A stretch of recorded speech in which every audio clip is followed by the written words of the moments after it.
जय महाकाल।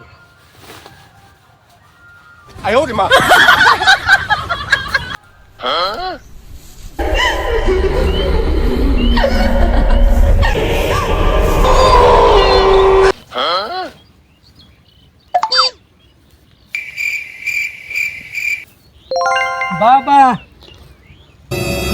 बच्चा बाबा देखिए, हम अपनी पत्नी से बहुत परेशान बने। अच्छा? देखिए इनका भूत प्रेत का साया बा। कितना दिन से बा? ये हो 4 महीना बाबा। 4 महीना हो गई? हाँ बाबा। चलो ठीक बा, तू स्थान धरा, हम इनके देख लेते हैं। हाँ बाबा। महाराज जी। हाँ देखिए अब चढ़ाई हो फैया दवा के पहले। अब बे चढ़ाओ तुम। बैठ पूछिए, बैठ बैठ। बहुत परेशान बालू पहले से ना। बहुत परेशान हूँ बाबा। भीतर से दर्द बा। कदम कहे के नहीं थे। देखी महाराज जी, अब बे देख लेते हैं। नगर के डी नगर के सारी जागल पठाए कहीं पासे छोड़ दे स्थान। चल का लेट कैले वाली इतनी पार से।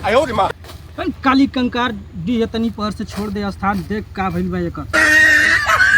बोल बोल के करा फन है।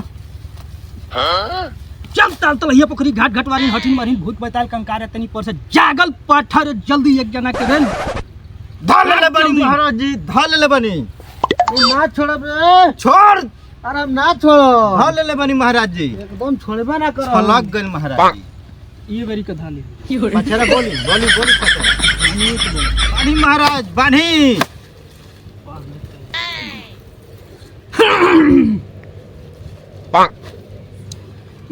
ना पूजनी आइन ना पूजनी भूत बैताल जे के पूजनी ब्रह्मा की बहन के ओकर पर गेल दुर्गा नाम हे भवानी मझरो वाली भक्त मऊर परस बात जे के पूजनी ब्रह्मा की बहन के ओकर पर गेल दुर्गा नाम बड़े जोड़ा फांसी देहनी बलिदान वैसे नाम मनबी तो तोरा के खो पर दे कोई। बोल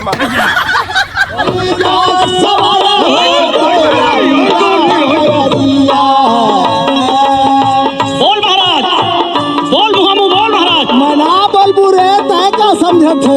ना बोलबे ना? चल ठीक बा। हरे पिपरा के बरहम लैला हरे लेटू यऊ जने हुआ हो। पिपरा के बरहम लैला लेटू यऊ जाने हुआ हो। पिपरा के बरहम लैला लेटू यऊ जाने हुआ हो। हे परम बाबा, कुछ में महाराज अपन स्थान छोड़ के चल जाए। हाँ बड़ी संकट के घड़ी बा महाराज।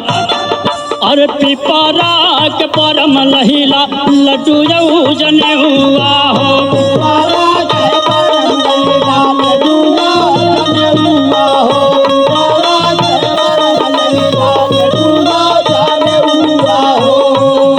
और नारियर चुनरियर खोली साज हो मयरिया।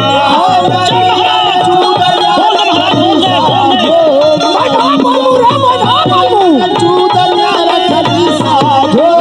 आजा महाराज, खुल गया महाराज। तनी यापन वाली खाली तनी अपनी देवी देवता के तनी बोला के तनी पकड़ त तनी हम। हाँ महाराज जी पचरा हम बोला तनी अब थारी चभक हम धले तनी तनी बोला अब तनी खुद के लो। टाल तलैया इनार पोखरा नदी गाड़ा बल बरम फुता के लेबे की खड़ा धार के ना जेबे। काहे न जेबे बोल बोल बोल। कुछ कोई से ना जाई, जब ले नहीं ना तल जाइबे ना करो। पीछे तो रेल। जाए के भाई अब रेल एगो गोलका रेल रे तब जाए। चल बोला तनी पचरा एक बेर औरी। लो। डी डांगर हितवा 52 भट्टी के दारू पियले फूल का भार उतार के लोहा का भार चढ़ाओ। चल धार चल धार चल ले है धार धार अब जाई धरा गिल बे महाराज जी। रुका रुका। अब जाई हो बाबा। अबे अबे रुक के रख, अबे रुक के रख। अबे 56 कोट का भवानी बाकी भी है।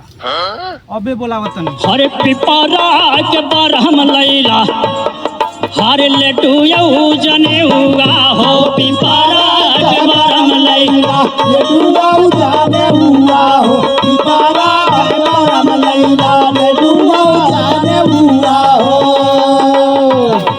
हे परम बाबा, उस समय महाराज अपन स्थान छोड़ के चल जाए हैं।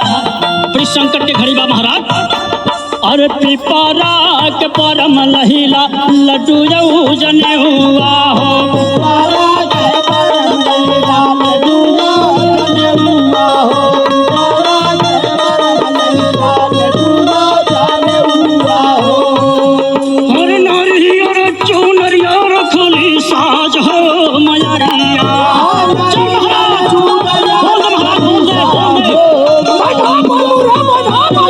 चूदनिया रखली साझो आज महाराज खुल गया महाराज।